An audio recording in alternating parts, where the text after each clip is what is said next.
It has become a tradition. The International, a tournament summoning the finest Dota teams from across the globe. Welcome to the International. For 5 days, they battle. For 5 days, the crowds cheer. For 5 days, the world watches. And when the dust settles, the champions emerge. A year has passed, and as the teams gather once more, the stakes have never been higher. The Dota community has made its voice heard, pushing the International to incredible new heights. 16 teams will battle for their piece of the largest prize pool in esports history, over $2.6 million. Who will emerge victorious? The battle begins.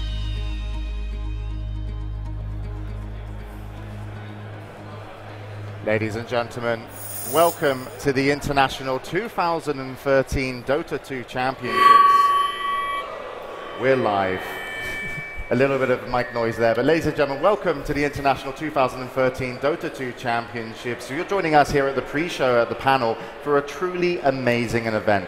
An event where the teams will play for a prize purse of over 2.6 million. We have 16 teams, and only one will be able to walk away with the title, the championship, and to be able to say they're the best Dota 2 team in the world. I'm James Too Good Harding, your host of the panel, but don't worry, I'm not here alone, I'm in good company. Joining me on the panel for the first time is going to be Malk Jacob from EG, professional player. Welcome to the panel, Malk. Thank you very much. I'm super excited to be here. I got like butterflies swarming out of me, my heart is pounding, everything's just going to be so great.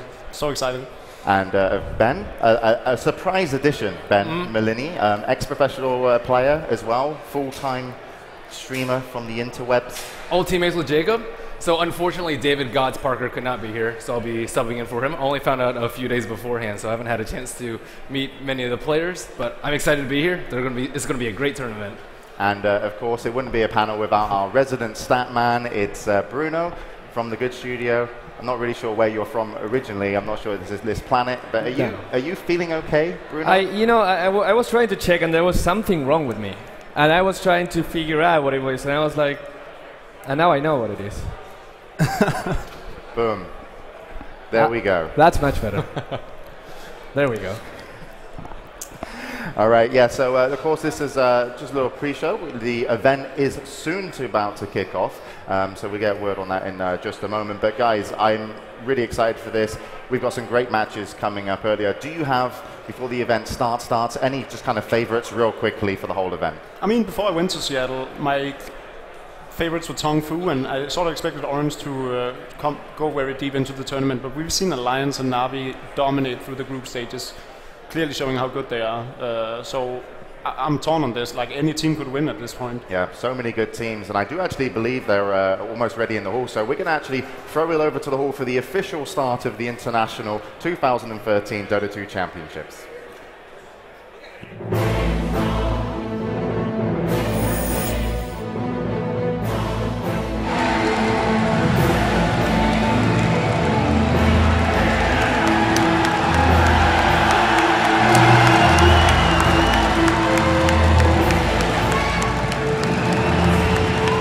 Ladies and gentlemen, welcome to the 2013 International. And now, Gabe Newell.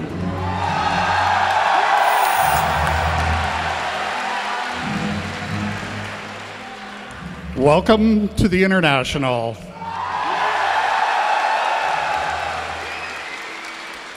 For Valve, this really is one of the best times of the year. We always think of ourselves as part of the community, but at the International, we get to be fans as well. So why do we host the International? It's a great part of the experience of being a Dota player. Every time that you guys play a match or create an item or contribute to the compendium, you're helping make Dota better for the rest of us.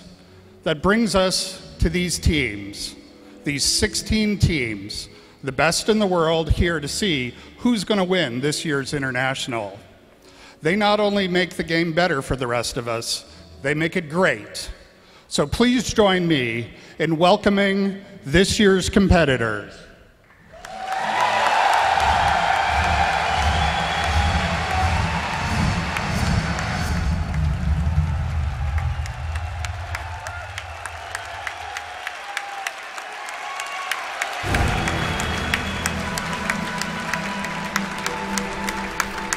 So there you have it. There are the teams, and you actually saw all the flags kind of light up along the side, and they've got their own kind of booths at the top. They've got the audience ready for the games to start, and it was, you know, we were here. I was here last year. Bruno was with me as well. I'm sure Malka turned up for EG. Did you attend last year? Unfortunately, I did not. I was at a wedding. Okay, you're our newbie for the panel then. But last year was absolutely amazing as well. This year, it's so much harder to predict who's going to go all the way out of the 16 teams that we just saw the flags of in the actual hall where the tournament will be played. But as I mentioned, I got a little prediction from you there, Malk, but any kind of favorites for this? I mean, clear favorites are Na'Vi and Alliance. They secured first place in their group well before the group stages ended, and both of them, I mean, Alliance being undefeated, that's almost unheard of, especially against this level of competition. In my compendium, I put that there will be no team that will go through the group stages, without a loss. Yeah. So yes, Bruno. Same here. I want to say Alliance because they're very strong, and being in Sweden for quite a while, they made me kind of root for the team. But it's really hard when you get friends in all of the teams as well. And let's not forget that LGD China was unbeaten last year. Good point. And they didn't get to win the $1 million. So Alliance probably looking really strong, but that doesn't mean they just won right now. Absolutely. I mean, the story is going to unfold, and we have no idea how it's going to. So make sure you stay with us for the whole 5 days of the International. But talking about what happened last year, LGD weren't able to get to that 1 million. And actually, it was Na'Vi versus Invictus Gaming that played in the grand finals. And we have a recap video, I hope, for you in just a second, showing you last year.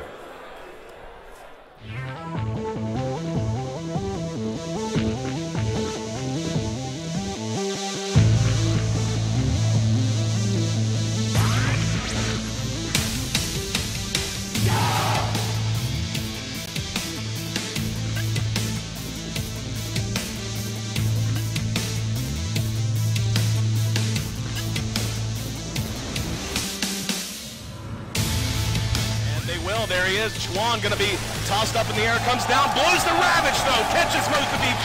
Beautiful vacuum.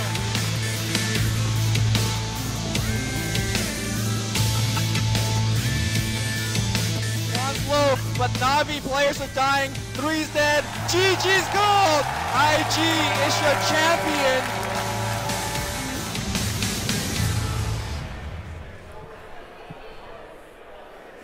So you have it. In 2012, Invictus Gaming were the champions, beating out Na'Vi in the grand finals, which were, of course, the 2011 champions. They're both here, though, in 2013 to compete, and we'll see how they do throughout the tournament. But they're returning members to the International, but we've got some new ones for you here as well. So I'd like to introduce you to someone who's new to Dota, new to the International. It's our on-site reporter and interviewer, Casey Atchinson. Good morning, James. Thank you. I want to start by saying that this is all so new to me, and the reason I was excited to get involved is that I just like telling stories of people who are passionate about something, and the passion on this alone is amazing. So I'm looking forward to learning all about it in the next few days. But we thought it'd be kind of fun to take you behind the scenes of Benaroya Hall. We're out here in the lobby right before you go into the actual staging area. Here is the prize, the Aegis, and of course all the teams hoping they're the ones who get their names inscribed on the back at the end of this thing. And come on, Mike. Come on, let's show him over here. Mike's behind the camera right now. Obviously, a lot of people super excited about the secret shop, and the line for this, by the way, is still all the way along the windows here, and a few hours ago even, it took a long time just for people to get through. Here are some of the things you can buy. This is a Brewmaster shirt, which I think is super cool. So this is up for grabs, and then of course they have a lot of Dota. Here we go. It's really hard to juggle everything, James. You didn't warn me about this. I know, I didn't. I'm glad you knew that was a Brewmaster, though. I was going to ask you if you knew a Do hero I get points yet. for that? You get a bonus point already. They've been tutoring me on all... So far, he's my favorite for obvious reasons, but we'll get into my drinking problem later. I also want to show you about the screens that they have up. A lot of people tweeting, and I've been interacting with some people online already, and a lot of the... I really appreciate, first of all of the advice that you're giving me, and I'm just hoping I can do you all justice, because this is something that I think people are so passionate about, but there are so many people who don't know about it, so I'm really hoping to kind of get the word out. Let's go this way, shall we? I don't know if you can notice, but there are cords galore behind here, so if I trip and fall flat on my face, just laugh with me. We'll have fun with it. Hello, sirs. So here's the behind the scenes section. We want to show you how technical we've gotten here. The setup is fantastic. You guys can wave if you want. Look how handsome we look from a distance. We're much better. That's what we call distance. the beauty pageant. Hey there, how are you? I'm really excited to be working with you guys, and just go easy on me. No, we're not going to at all. We're going to have questions for you. We want the best interviews, and I want people to make sure that they're going to train you so hard on the Twitter account with the hashtag TI3 that by the end of the show, you're going to be able to commentate as good as Toby-Wan Kenobi. You think? Really? Yeah. No, it's very easy, don't worry. I'm going to let Toby take that up with you. Okay. Back to you guys. Thank you, Casey. So, yeah, there we have it. We're going to have some great interviews with Casey, with the players, and just looking forward to see how this is going to progress and what the players are, of course, going to have to say. But, of course, we're now at the main event. And the first game that we are going to see in just a little bit is going to be Na'Vi versus Orange. But before we get there, we should also take a little look at what happened in the group stages. And to do that, we have a recap.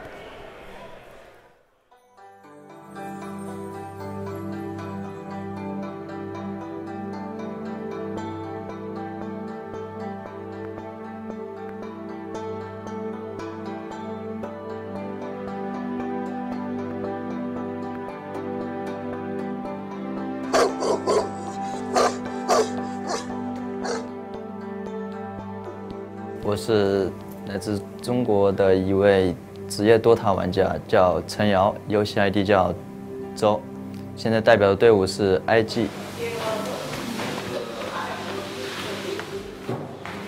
一个好的战队可能只是成绩方面是非常出色，或者是队员的个人能力非常好，但是一个很棒的战队，它需要有一个非常完善的管理。需要一个非常好的团队来支援他们。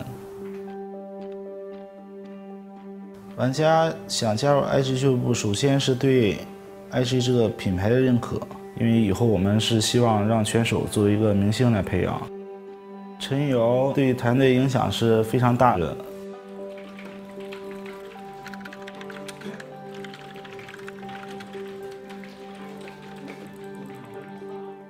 陈瑶作为游戏中一个 carry 的位置来说，他跟其他职业队的俱乐部的 carry 是不一样的，而且他跟队友沟通是非常好的。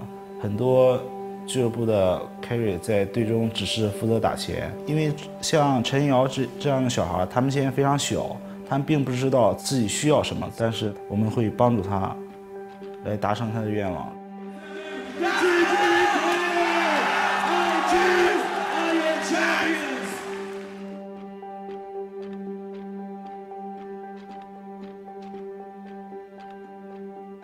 最难的决定不是他打职业的事吧。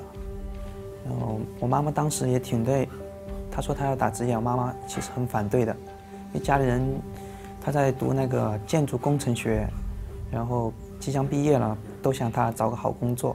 然后她说她要打职业，然后我妈妈都比较反对。然后我说随她吧，她有她自己的想法了，毕竟已经很大成年了。要她继承她的那个。职业了，他爸爸是搞土木系的吧？我说到一定，我就问他，我说你爱不爱好你爸爸那工作？他说我爱好啊，但是我现在还玩一段时间吧。我说让他玩2年吧。我说你玩2年之后，你就搞你的那个土木系啊。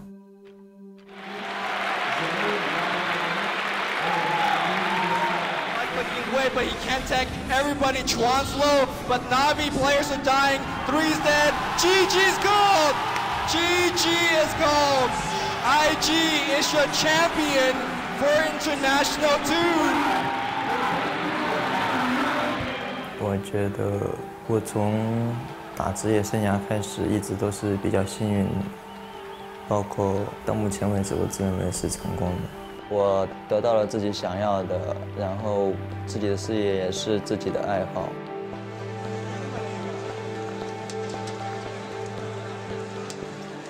2年前的职业处境，如果跟现在比的话，是有非常大的变化的。我觉得5年后，电子竞技有可能成为传统的体育项目。我希望电子竞技职业生涯这一方面能发展成一个全民的体育项目，能加入奥运会正式的体育项目，这样的话，我人生的目标理想也就达到了。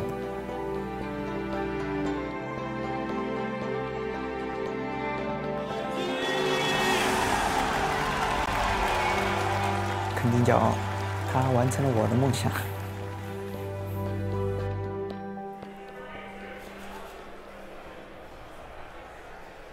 So there we have it. That was last year's winners, Invictus Gaming. A story of their journey and also a little bit about esports in there as well as a whole and how it's changed, and it's fascinating. But it was, of course, not the group stage video. I've already lied to you once. I promise I'll lie to you more. But let's talk about Invictus Gaming, because it's still a pretty big story, because they are returning champions. But to a lot of people, interestingly enough, they do not feel like they are in championship form. Is that the general consensus, or can they make a repeat performance because no one's won an international back-to-back? Well, I think one key point to note is that they definitely don't look as strong as last year, but neither did Na'Vi last year, and they still went into the grand final of things. So very true. IG can still surprise, IG can still come out on top, and I wouldn't be surprised to see them go very deep in the tournament still. They're one of the most experienced and talented teams in the tournament, so I expect them to do great things still. Yeah, even though they've been looking pretty weak in the past few months, they were on fire from last year's TI2 until, I'd say, the beginning of summer, until May. They had a period of 8 months where they were just straight dominating everybody. But going back to the group stages, they were 8-6, tied with 2 other teams, and they dropped 2 versus Alliance, 2 versus Tongfu, 1 versus LGDN, and 1 versus, I think, Orange. But they came storming out of the group stages. They 2-0'd Liquid to secure a spot in the winner's bracket and to show everybody what they're made of. Yeah, we can actually take a look at the group stages as well, how they kind of went down, because we had to separate the teams into the upper bracket and also lower bracket of the tournament. As you can see there were 2 groups, Group A and Group B, and this is the upper bracket games that you'll get to see. So you can see Na'Vi there. IG did make it in as well, so they will have a chance to start in the upper bracket. But what do you think of these matches in the upper bracket, guys, and the teams that came through from the groups? To me, what stands out is Alliance versus LGD and DK versus IG. Those are really, really intense matches to me. I mean, Na'Vi and Orange and Tongfu and Fnatic are both going to be very intense as well, and all of the teams in the winner bracket seems to be the favorites going into the winner bracket, maybe with Fnatic and Zenith being the... Yeah, absolutely. And of course, this is the lower bracket, so the teams that didn't have the best performance in the group stages, but of course still in the tournament and still have a chance to take it all here. What stands out for you here? Because normally when you look at a lower bracket of a tournament, you're like, who shouldn't be here? Any kind of shouldn't be in the lower bracket, maybe performed a little bit better and got unlucky? I mean, it's the best tournament of the year. Anyone could go into the lower bracket with all these good teams available. I think Zenith is the only one who really people might have expected more from than going into the loser bracket, but they're also a very erratic team in terms of results, so no big surprises to me. Yeah, I mean, Fnatic EU did end up taking their spot, and surprisingly enough, Alliance actually did not pick Fnatic to be their opponent, and as being winner of the group stage, they actually chose LGD China, which is quite stunning in my opinion. That's probably the most surprising thing to me. Yeah, absolutely. I mean, it's been a crazy story for a lot of them, and there were some ties because, of course, to get into the upper bracket or lower bracket, you're either top 4 of your group or you're bottom 4. You play every other team twice, and you can go to you can either 1-1, 2-0 them, or get 0-2'd. And there were some crazy results. Even Na'Vi in the group stages had a very rough start, but they did make it into the upper bracket where they actually lost out to Fnatic 0-2. So, Bruno, in terms of the group stages and how the teams have been performing overall, what's the story for you? Well, the story is that no one in the losers bracket is out. That's the thing. Interestingly, even though the beginning matches are best of ones, you win 2 best of ones and you get to the money, you get to the top 8. Winners bracket, do not be overly comfortable because you're there, because 4 teams will advance, 4 teams will fall down. And if these guys fall down, now they have a lot of pressure on them. Oh yeah, I know from painful experience that even though you're in the winner bracket from the get-go, it doesn't equal you in the money. EG started out in the winner bracket last year. We finished 9th to 6th or 9th to 12th place. So anything can still happen.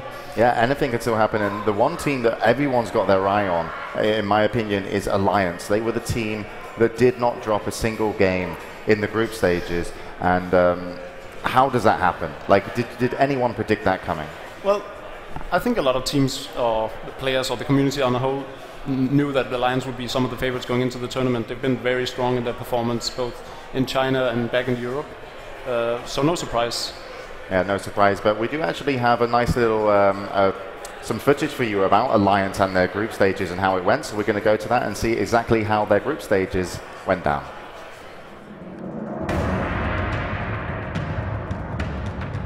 Alliance excels at executing their game plan. You simply cannot afford to get behind them at any given point because they are one of the hardest teams to ever come back on, just because they're so comfortable in the compositions they draft. They have such a wide hero pool, so they're often hard to predict even during the draft. But more than anything, they're a team who knows how to take what small little openings you give them and capitalize them in a big way. He needs to hit his Alliance. S4, he wants to jump. He's got a 4-man coil right here if he gets it. 2 silence, and there goes your call. 2 to catch out. Hand of Golgi, Misery alive a second longer. He still is going to go down from that profile, but and the Venom Ezreal and Pycat locked in position. It's a double kill for Admiral Bulldog, and they just go Visage with a nuke, picks off the Alchemist, moving on to Braxton. So going to track gold, and there's too much damage. Bulldog gets himself another triple kill. How many kills has he claimed in just tonight so far, man? It is going through the roof for him. Be and a full Monkey King bar up and running an S4 DD rune, and now Lanham, well, he'll go Invis, and then Naga throws the ulti, but the BKB is still up there for the Alchemist. Like, well, we can keep attacking you while the rest of your team just stay where you are. And then Chakram through Karu and Lu, and look at S4! Oh! Around here, 100%. It's seeing if they can catch out the team that will try to scout out if they're doing Roche. The ward is already placed, they will see them. Bulldog, okay, that was cute. Yeah, Bulldog I saw that. Gave vision of his treant, then he sent it into the Roche base. And they come. To force them to run up and check. He comes to kill, up on Ohio, he tries to firefly himself away, Open Wound still trying to slow down Loda, but Loda finds himself KYXY, First Blood already down, Io with the kill, KYXY I think is going to be dead as well, that tether giving Loda the extra speed that he needs to, and that is Eki Venomancer with the kill. That was 2 kills going away of Alliance, nicely done. Oh my god, Alliance, you master nerd. Their fights more wisely, and I just don't have confidence in Tong Fu. Like, hero-wise, they can still win the game, but just the way they're playing, it feels like it's Alliance's chance. But here we go. One more fight for Tong Fu. BKBs all get popped. Now on to S4. No, he's backing off. House on the run. His BKB is about to wear off. He hits Loda a few times. There's your RP. Loda in trouble. Quad bolt over the top. They bring him down. Finally, Loda's dead. But now time lapse in, and he's gonna find the kills. And that's all she wrote. Tong Fu out mind gamed, outplayed, and outmaneuvered. Will fall to the Alliance. 78 minutes in. 32 to 32, and Alliance keeps their perfect record alive. Barely, but they do it. So there we have it. That was Alliance in their prelim stages. They got a 14-0 victory, and I think LD almost said it best in some of his commentary. Alliance outplaying, outmaneuvering, outstrategizing their opponents, and they've just done so well. The boys from Sweden, you know, it's an all-Swedish team, but the boys from Sweden that have a huge fan base behind them from what they've done recently have a lot of pressure on their shoulders. How is this going to play out for Alliance? Having talked to Loda a lot especially, I know they're very humble going into this. They know LGD went undefeated through the group stage last year. They know nothing is settled. Just because you win 14 games in a row doesn't mean you're the favorite still. He's being very humble about this, and he doesn't like people saying to him, hey, you're going to win this tournament. So I know they're taking it very, very quiet and just playing their own game throughout. Ben, what do you reckon, Alliance? I mean, they just have so many strategies up their sleeve. We saw like a 1-minute pre-creep spawn Roshan before, and now they're trying to use that to their advantage and smoke behind. They have so many tools up their sleeve, and it's very difficult to ban out versus them too. Admiral Bulldog, when he gets his bear, I think he had a 14-minute Midas, Radiance, Tranquil boots, and Brown boots, and that is just absolutely ridiculous. You pretty much forced the ban out versus Admiral Bulldog, and you had to ban Wisp versus Alliance too, and that just leaves them up to do whatever they want and just run over their opponents. Yeah, Bruno, what's really stood out for you from Alliance? Well, if I had to play Alliance, knowing what I know, I'm looking at them. I'm like, I don't know what they can do. They're 100% win rate on all of their heroes. So, and the most important thing is that they do not have one star player. If they don't have Bulldog, and people really like to ban Bulldog's heroes, they want to deny him that Lone Druid, maybe the Nature's Prophet as well. But you have S4, which is an amazing mid player. You have Loda, which always delivers. You have EGM and Aki always in the support role, amazingly well. Who do you stop? Where do you start? I really don't know. It's such a well-rounded team. You can't really just shut down Admiral. Like we've seen teams pick and ban just to shut him down, and it's never working out for them. I don't know how to stop an alliance. I'm looking forward to see if anyone can. Yeah, certainly. And I believe we actually might have had an interview with Bulldog, but we might save that for a little bit later, because it might just give too much information away. Maybe he's telling people how to beat Alliance. So instead, we're actually going to go check out the stage area. And to help us with this, of course, it's Casey.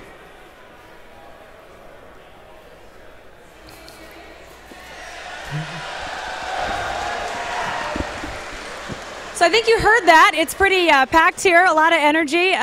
What's in your mug there? Just vodka. Dude, that's awesome. James was kind of giving you some crap out there, so I told him I got your back. Thank you. I'm sure James will give everyone enough material to give him crap for the entire competition, so we're fine. I better stay on James' good side. We thought it'd be really kind of neat to take you on stage because it's a really cool perspective. It's really hard to explain just how high the energy is. I'm nervous just standing in front of everyone, and I'm not even playing. So you can imagine. Look at that. Woo! So imagine being a player and having to deal with this. Now, the technique we're going to be getting into, but the technology is really amazing. So obviously the heroes are going to be below all the players. We wanted to show you that up close and personal. Now the screen, I know everybody here can see the screen, but for those of you watching at home, this is ginormous, if I can just invent a word. So obviously you're going to see the play on the center there, and then off in the upper left-hand corner is the mini-map. And we're going to take you inside to see the behind the scenes inside the pods, which you can see on the lower corners here. And for those of you at home, I don't know if they're going to let me do this. I don't know if I'm really supposed to, but I'm going to go back there anyway. So bear with me. Off we go. The doors are kind of heavy. All right, here we go. You all right there, Myron? We're going to close this off. So soundproof, you can hear me because, well, you know why. But we wanted to take you inside and show you what it's like from the perspective of the player. So they can see everyone. Everyone's still out there. Really hard to hear, though. Well, now you're being super loud, so of course. Now look at these cameras. These are the cameras that are going to allow you to see the players as they're actually moving through each game and each match. So it's kind of an up close and personal way at home to find. And I don't know, you guys excited to see the documentary on Saturday? Okay? And you'll get a chance to see it soon. I promise you that. That's kind of what got me so excited about this, is I got a chance to see the documentary and seeing behind the scenes the players and how excited they were, how intense it was. And again, I'm new to Dota, but I'm really excited to get involved and learn more because everyone is so passionate about it. And I'm hoping everybody out there who maybe doesn't know about it is going to start to get into it too and really respect you guys and what you do, because it's really impressive. So again, all the computers here, all the different. You all right there, Myron? Myron's having to, can you guys see Myron? He's tiptoeing out the, come on, Myron, you got this. You could, back.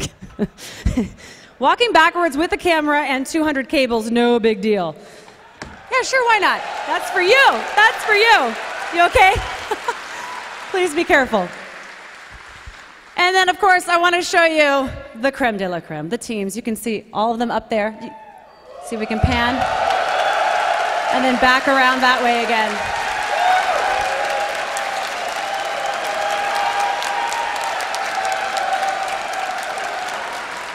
So this is what it's like on stage. We're going to give you more behind-the-scenes action throughout the day and throughout all of the 5 days, actually. And I just want to thank all of you at home. I've been reading all of your tweets. I want to thank you guys, too, for bearing with me as I learn more about Dota. I'm really excited.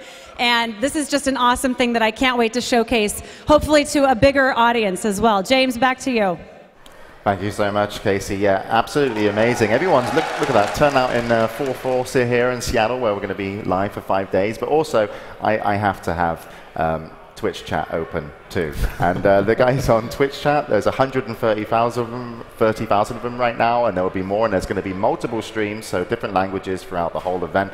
And I guess the stage is very much set, and you could see that Casey was in one of the pods, and as you know, the first game we all saw the Na'Vi setup, and I guess that's where we're going to go next, because the first game will be Na'Vi versus Orange. I hope we're ready to introduce the teams, but before we are, what do you kind of expect to happen in this matchup? Because, Ben, you, Dota Lounge, percentages, Na'Vi, Orange. I say Na'Vi 2-0.